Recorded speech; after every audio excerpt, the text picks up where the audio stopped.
What's up, guys? Welcome to Box to Box Football, and we are back again. Let's talk about the best awards. Now, we just had the massive controversy of the Ballon d'Or. Unfortunately, we didn't have a video come out for that one, but we did record it, but unfortunately, it didn't come out. But we do have the best awards video, and we need to talk about just the overall awards and how it's distributed and everything. So the awards came out, and Lewandowski was awarded the FIFA Men's Player of the Year. Not really many complaints there. Messi was awarded the Ballon d'Or, but Lewandowski won the men's FIFA Player of the Year. I don't understand how that works. To me, if you are the overall best player of the year, you should win it. You should be winning it for both. But it's two different organizations, so it's two different opinions. So I'm kind of okay with that. But again, James, out of the two people who could have won it, I think we're okay with both winners. Oh yeah, you know what I mean? I had my pick of Lewandowski, but I wasn't mad that Messi won it. It was, if Jorginho had won it, I'd have been like, hang on a minute, guys. you know what? I'm happy Lewandowski won it, because the outrage when he didn't win the Ballon d'Or was absolute, was something I've never seen anything like that. If I'm being if I'm being honest, but we need to talk about how they do this best award, Jack. And the first thing I really want to talk about is the starting 11 for the FIFA World, right? World, not just like domestic. This is the FIFA World 11, best 11. I think this is selected by players, and I'm not sure journalists are involved. I think there's a few fan votes in there, but this is mainly international coaches and captains and stuff. Yeah. So just a lot of stuff there. So let's just look at the starting 11. So Gigi Donnarumma was named what's it called again, goalkeeper in the starting 11, but for some weird reason, Edward Mendy, rightfully so, won the Goalkeeper of the Year for the FIFA Best Award, which needs its props. I agree with your point that it makes no sense that he wasn't the starting keeper, but I think James, one of the biggest travesties from the Ballon d'Or was that Edouard Mendy was overlooked so clearly for the goalkeeper position in that setup. But I've seen this happen on a number of occasions. I think there was one year where I think David De Gea or Neuer won, and there was another one. There's another other goalkeeper select. No, it was Thibaut Courtois won the best award, but I think it was Manuel Neuer was named in the, in the team of the year. And this, to me, the consistency. You can't be the best goalkeeper in the world and then say you're not in the starting 11. That makes no sense. But also, James, as well, what's the point in having the award for best goalkeeper if by virtue of being in the team, you're already the best goalkeeper? You know what I mean? You're kind of it's kind of like having two awards for the same. Yeah, anyway. To me, it's insulting. And then let's just look, before we look at the team again, let's look at the formation, Jack. Jack, they're playing a 3-3-4. I know it's all fantasy. These guys aren't playing a match anytime soon, right? But a 3-3-4? I know. And also, if you look at James, but two as well, if you look at the four as well, these aren't high press defensive forwards who are going to do a job and kind of make it like a 3-5-2 type. No. These forwards are selfish, stay in the box forwards. Jack, find me a team who played a 3-3-4, an actual, it just, to me, it just made no sense. And you have the four attackers lined up. But let's first of all talk about the three center backs picked. Ruben Diaz, okay with it. Had a great season. Wasn't great in the Euros, but done well for Man City. Champions League final, won the league. Cool. All right. Sure. Bonucci for Italy. I thought he was. I thought Chiellini was better, Jack. But Juve as well, not brilliant. That to me is a little lazy, purely from a standpoint of are we just, because he's been there for however many years before, we're just going to lump him in again? Come on, guys. There were some better centre backs out there in my view. No, and David Alaba. Now, David Alaba, I'm a big fan of, but I'm sorry, he doesn't get over Thiago Silva, Rudiger. There's who picked this one? I know. And again, James, if we're going back to his season last year for Bayern Munich, Jack, he was poor. He was seriously poor for Bayern Munich last season, and he gets in the team of the year. I don't understand how that works. Which is why the contract offers were not to his liking, which is why he ended up leaving. Yeah, it was down to poor form and a misvaluation of his own ability. So yeah, I agree with you. Again, the three in the middle can't really complain about that. N'Golo Kante, Jorginho. We all know what Jorginho done this year. And Kevin De Bruyne. Granted, Kevin De Bruyne was injured a lot. James. He might be the one that you'd be like, okay, that I have a problem with that because Jack, let's Right. be honest, he missed a big chunk of time for Man City last season and even this season, and Uh, also in the Euros.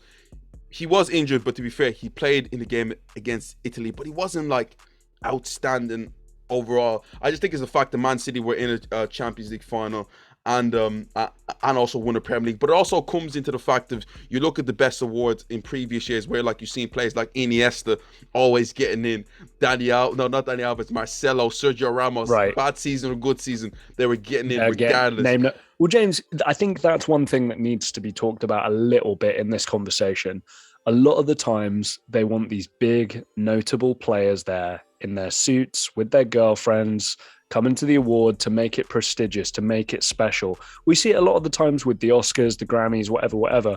A lot of people sometimes get votes purely so that you can have them there and so that you can show that, yeah, this award is a big deal. Look who I've got here. I've got Leonardo DiCaprio. I've got Jay-Z here, right? Even if maybe their film wasn't the best, their album wasn't the best, whatever, it's the same kind of deal. Messi and Ronaldo, till the day they retire, will be invited to these awards. Now we get into the front four, Christ. four straight strikers: Cristiano Ronaldo, Erling Haaland, Lewandowski, and Messi. Now Lewandowski and Messi, because I'm guessing Messi Have to be in. Was second. Lewandowski Right. has to be in. Of Yep. course he won it. But to be fair, Jack, if Mendy was then the goalkeeper of the year, so it wouldn't be a mad thing. But you look at Right. Erling Haaland and you look at Cristiano Ronaldo there, you have a little bit of a question because the fact that Jack, Mo Salah was in the top 3. Right, he was voted in the top 3 for the FIFA's Men's Player of the Year, and he Right. wasn't in it over Erling Haaland and Hey, Cristiano look, James, Ronaldo. You compared gotta to ask yourself.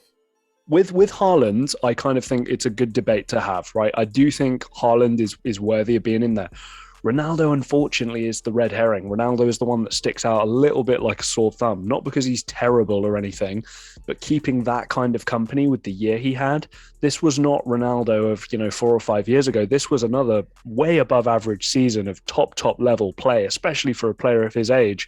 If we're comparing Ronaldo and Salah over the year that they've had, it's really no comparison, I'm afraid. You know what? The Mo Salah one is like, to me, I think the best award is mainly voted by a lot of players, and to me, this is we need to put an end to letting players have a vote in this thing because it's clearly a popularity contest. Now, no disrespect to Lionel Messi here, but his top 3 was Neymar, Mbappe, and who was the other one in there? I think it was Erling Haaland. No, Benzema was third. Oh, Benzema, and Jackie, Benzema wasn't in it. Benzema. I know. Oh, no. The best award needs to go. The best Well, it does. award. And James, again, I think you raise a couple of really, really good points, right? We know how biased this is towards forwards. Okay, so what they've actually done is it's not like a front four as in like 2 guys who are wide players and then 2 strikers. We were joking before we started recording here. They didn't even have the decency to put Ronaldo or Messi on the wings and put Haaland and Lewandowski through the middle. They've got Haaland and Lewandowski as wingers in this formation, which doesn't make any sense.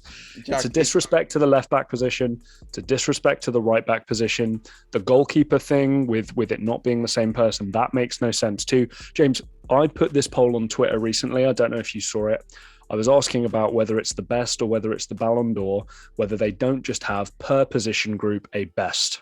Now, I know some players you could say are kind of attackers, kind of defenders, kind of midfielders, whatever. Maybe it's a blend.